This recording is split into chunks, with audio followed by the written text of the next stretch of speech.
सुबह सादिक का मुझे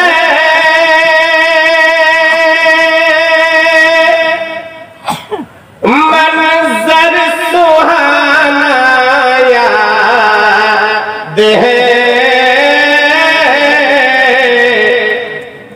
मंजर सुहाना याद है। सुबह सादिक का मुझे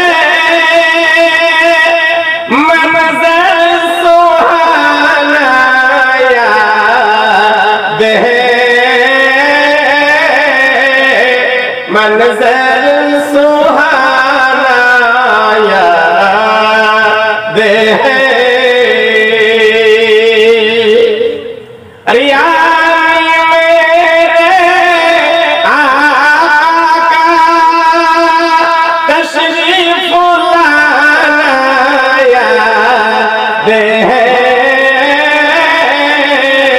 तशरीफ लाना याद है।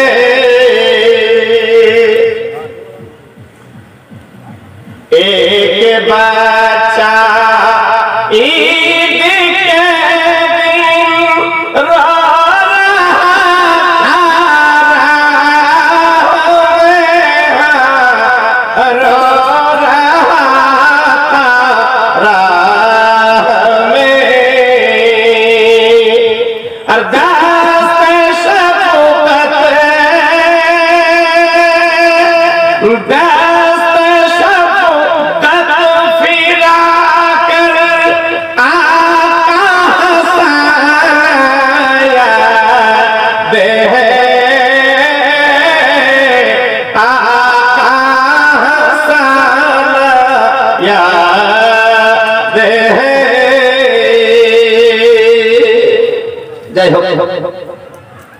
লম্বা চওড়া করবো না।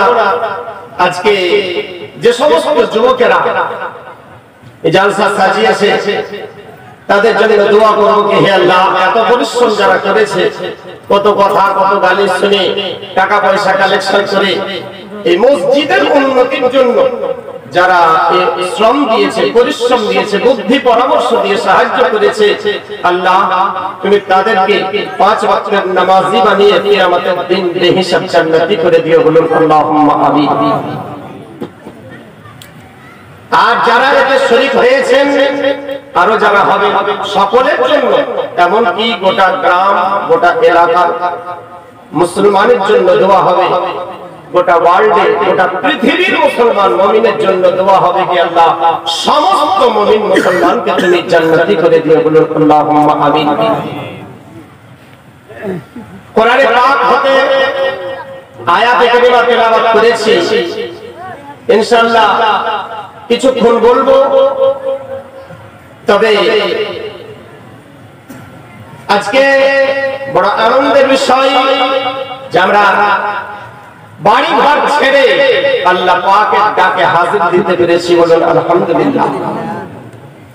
আল্লাহ যাকে ডেকেছে, যাকে ক্ষমতা দিয়েছে, তারা এই মাহফিলে এসে হাজির হয়েছেন, যাদেরকে দেয়নি তারা আসেনি, ঠিক কিনা বলেন? যাদেরকে দেবে তারা আসবে, এই মাহফিলে এসে বসে। আর যারা মুখ দিয়ে সুবহানাল্লাহ আলহামদুলিল্লাহ বলে, আল্লাহ পাক রব্বুল আলামিন তাদের জীবনের গুনাহগুলি maaf করে দেয়, বলুন সুবহানাল্লাহ। এটা কোন জায়গা? এটা জান্নাতের বাগান বলা হয়েছে। কি বলা হয়েছে? এটা জান্নাতের বাগান। তো এটা যদি জান্নাতের বাগান হয় আর এখানে যদি সুবহানাল্লাহ বলে, আচ্ছা এটা ওয়াস্তাই না ইস্তাই? এটা ওয়াস্তাই না ইস্তাই? ওয়াস্তাই জান্নাত, ইস্তাই নয়। তো ওয়াস্তাই জান্নাত, কালকে এটা থাকবে না, ভেঙে চড়ে আলাদা করে দিবে। কালকে এই জায়গাতে বসে সুবহানাল্লাহ বললে জীবনের গুনাহ maaf হবে? আজকে হবে, ঠিক না বলে? এটা ওয়াস্তাই জান্নাত, এখানে হাজির হলে যদি জীবনের গুনাহ maaf তো মসজিদ আল্লাহর ঘর স্থায়ী না অস্থায়ী?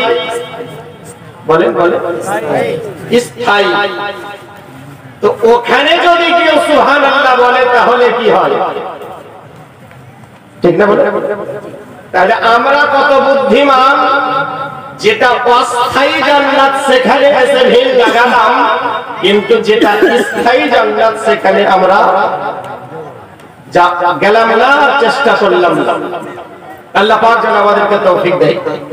বলুন আল্লাহুম্মা আমিন।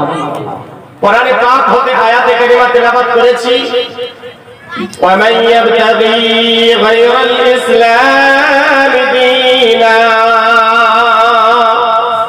ইসলাম যদি তোমার পছন্দ না হয়, তোমার কোনো ভালো কাজ আমি আল্লাহ পছন্দ করি না। ইসলাম আপনাদের পছন্দ হয়েছে? আরে হ্যাঁ কিনা বলেন? হয়েছে? হয়েছে? মিথ্যা কথা। ইসলাম যদি পছন্দ হতো তাহলে টুপিয়া তো ময়লা হতো না। টুপিয়া তো ময়লা হতো না। এমন ভাবে ভাঁজ করে পকেটে রেখেছে, জুম্মার দিন দেখবেন কেউ কেউ টুপি মাথায় দেয়, মনে হচ্ছে কবর থেকে ধয়নি পরিষ্কার করে। কিন্তু আল্লাহু আকবার, জুতো কিনলো দামি, টুপি কিনলো 5 টাকায়। ইসলাম পছন্দ হয়েছে? মনে হয় যে না, এটা আমাদের দাবি। কি দাবি করে লাভ হবে বলে মনে হয় না।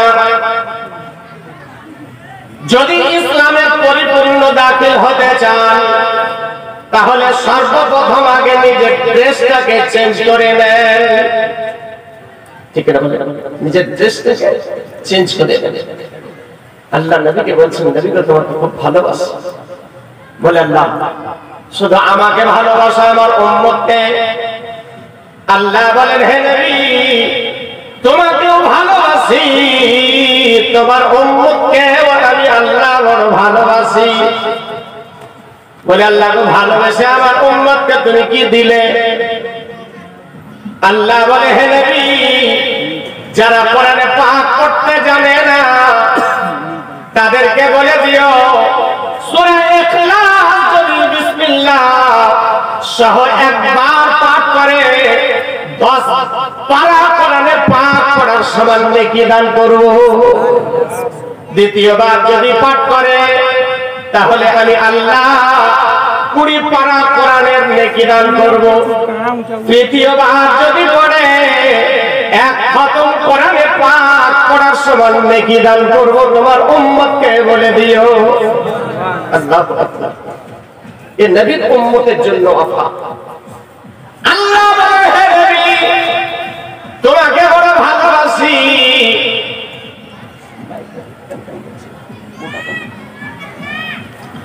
নবী গো তোমাকে বড় ভালোবাসি। বলে আল্লাহ আমার উম্মতকে তাহলে এত বয়সটা কম দিলে কেন? বয়সটা এত কম করলে কেন? আল্লাহ বলেন, হে নবী অন্যান্য নবীর উম্মতকে বেশি বেশি বয়স দিয়েছিলাম, তোমার উম্মতকে দিয়েছি কম। তার কারণ তোমার উম্মতকে খাটাবো কম, মজুরি দিব বেশি। জোরে জোরে বলুন সুবহানাল্লাহ। নবী গো তোমার উম্মতকে খাটাবো কম, মজুরি দিব বেশি। বলে আল্লাহ কেমন করে? একটু আরো খুলে বলে দাও। আল্লাহ বলে তোমার উম্মতকে এমন একটা রাত আমি আল্লাহ দান করেছি, একটা রাত যদি ইবাদত করে নেয় 1000 বছর ইবাদত করলে যে নেকি পাওয়া যায়, আমি আল্লাহ 1 রাতের বিনিময়ে তার চেয়ে বেশি নেকি দান করব। আল্লাহু আকবার। যে নবীর উম্মতের জন্য ওয়াফা। আল্লাহ চাইছে যে নবীর উম্মত সব জান্নাতে যাবে, সবাই জান্নাতে যাবে। আল্লাহ চাইছে। এখন বান্দা যদি জান্নাতে যেতে না চায় তাহলে করার কোনো উপায় নাই। ব্রাদার জান্নাতে আপনারা যেতে চান? আরে হ্যাঁ কিনা বলেন? যাবেন না? জাহান্নামে ভুল করেও? আচ্ছা কাল সকাল হতে হতে কে কে মরবেন একটু হাত উঠান।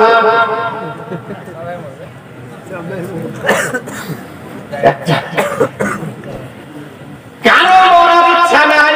আচ্ছা বলেন, যদি আল্লাহ বলে বান্দা তোমাদের জন্য জান্নাতের দরজা খুলে দিলাম, কে কে যাবেন একটু হাত উঠান। জান্নাতে সবাই যেতে চায়, মরতে চাই না।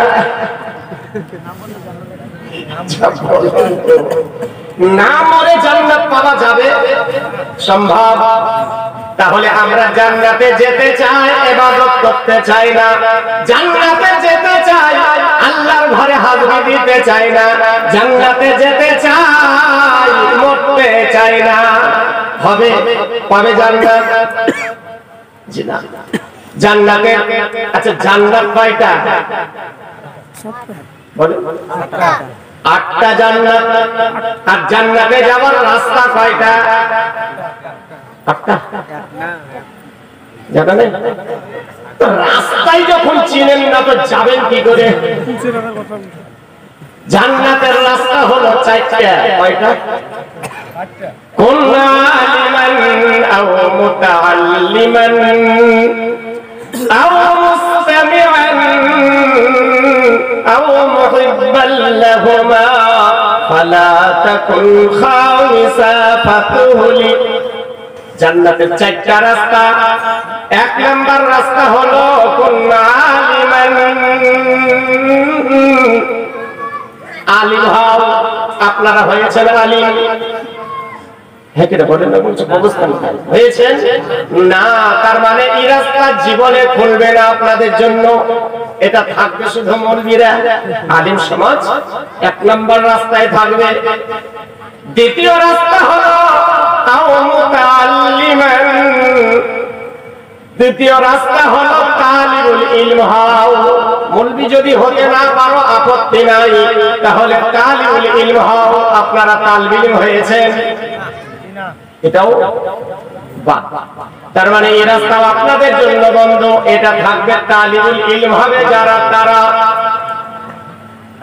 জান্নাতের 3 নম্বর রাস্তা হলো আও মুস্তামিআন। যদি মৌলবী হতে না পারো আপত্তি নাই, তালিবুল ইলম হতে না পারো আপত্তি নাই, তাহলে জান্নাতের 3 নম্বর রাস্তাটা ধরে নাও। আও মুস্তামিআন,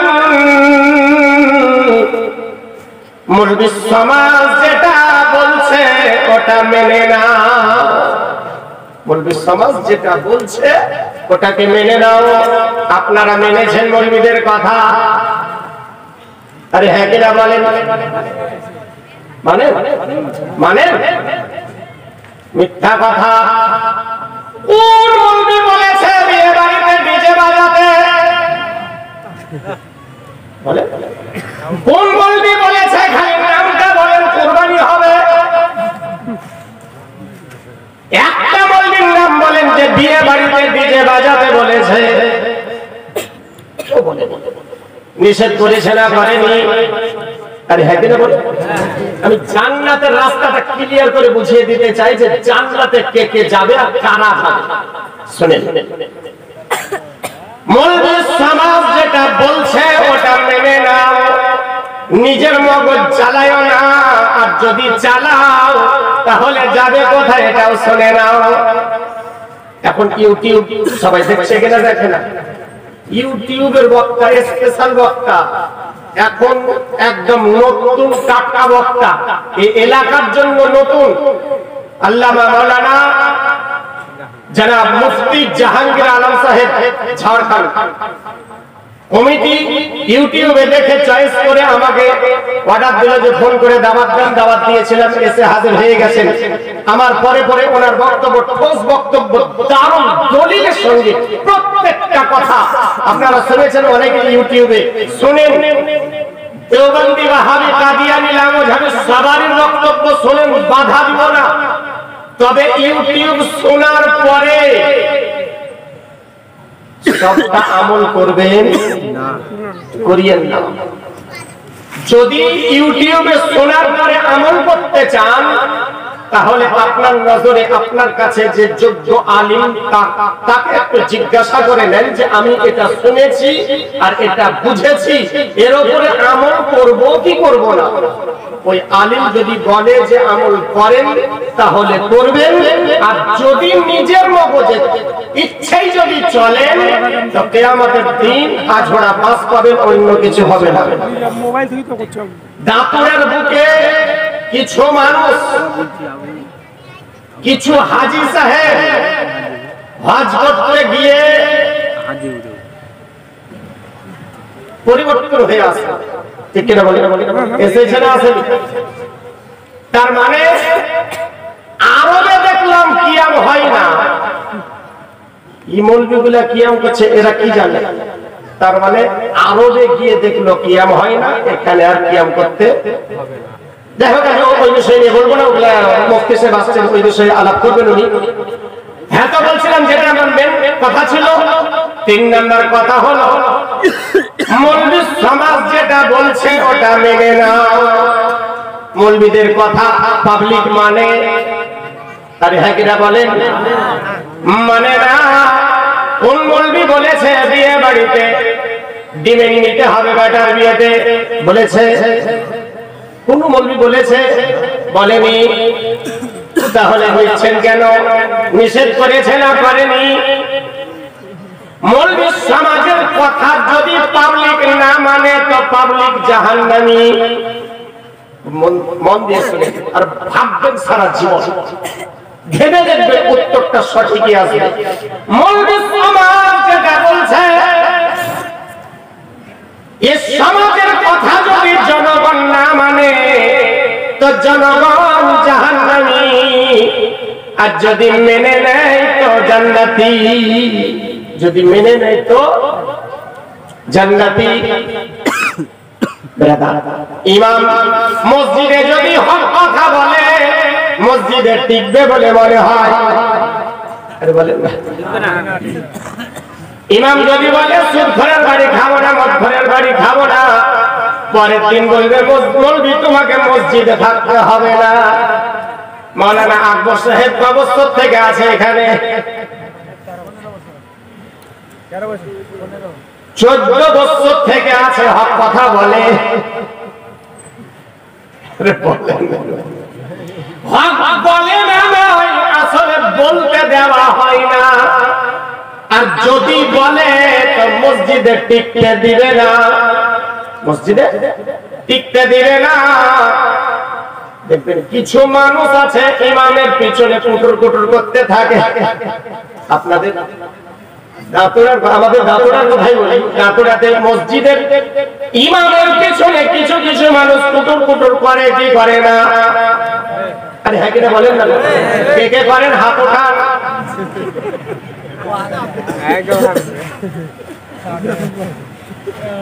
মনে রাখেন মৌলবীদের বেতন ক টাকা? 5000, 7000, এর বেশি নয়। মমতা পশ্চিম বাংলায় আসার পরে চিন্তা ভাবনা করলো যে মৌলবীদের সামান্য বেতনে সংসার চালা খুব কঠিন, তাই 2500 টাকা করে ভাতা দিতে লাগলো, তাই না? মসজিদে কত টাকা মৌলবীকে বেতন দিলে জায়েজ হবে নামাজটা? জি জি জি, হ্যাঁ তো বলছিলাম মমতা চিন্তা করলো মৌলবীদের এই সামান্য টাকাতে সংসার চালা সম্ভব নয়, তো 2500 করে ভাতা দিতে লাগলো, মৌলবী ভাতা, ইমাম ভাতা। তো মৌলবী বেতন ছিল 5000। ওই মসজিদে কিছু দুষ্ট প্রকৃতির মুসল্লি থাকে যারা 5 ওয়াক্তের নামাজ পড়ে আর ইমামের পিছনে কুটুর কুটুর করে। এরা মনে মনে জ্বলে উঠলো, এদিকে পাবে 5000, ওদিকে পাবে 2500। মৌলবী মোটরসাইকেল কিনে ঘুরবে, সহ্য হলো না, বলে 2500 কমাও। এরকম হয়েছে না? হয়নি? 2500 ওদিকে পাচ্ছে, ওদিকে 2500, এদিকে আমরা দিব 2500, থাকলো টোটাল 5000। 2500 কমিয়ে দিল। মৌলবীর সঙ্গে শত্রুতা করলো কে? বলে 5 ওয়াক্তের নামাজি মুসল্লি। এর জন্য আল্লাহ কিয়ামতের দিন সোজা জাহান্নাম ঠিকানা রেখেছে। তাই সাবধান হয়ে যান, মৌলবী সমাজ যেটা বলছে ওটা মেনে নেন, মৌলবীর বিরুদ্ধে কিছু করার চেষ্টা করিয়েন না। কারণ আল্লাহ পাক এদেরকে, আল্লাহর নবী এদেরকে এমন একটা পদ দিয়েছেন যাদেরকে নায়েবে রাসূল বলা হয়েছে। কি বলা হয়েছে? নায়েবে রাসূল। আর মায়েরা, আপনাদের জন্য একটা আরো কথা বলে দিই। আচ্ছা বলেন, এই যুবক যখন বিয়ে করতে যায় তো একাই যায় না দলবল নিয়ে যায়? জানে ভাই আছে না নাই?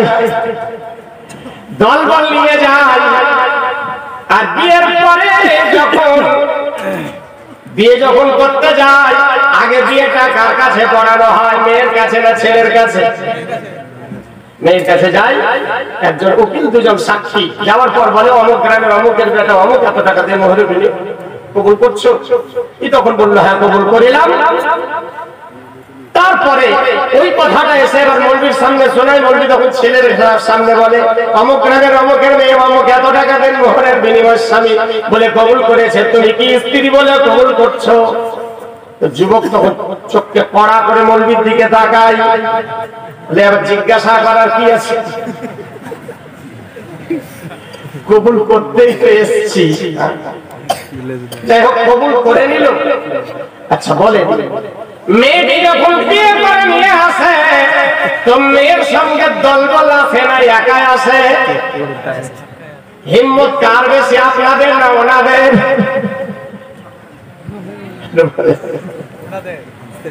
ওরা একাই আসে। যাই হোক, সাবাস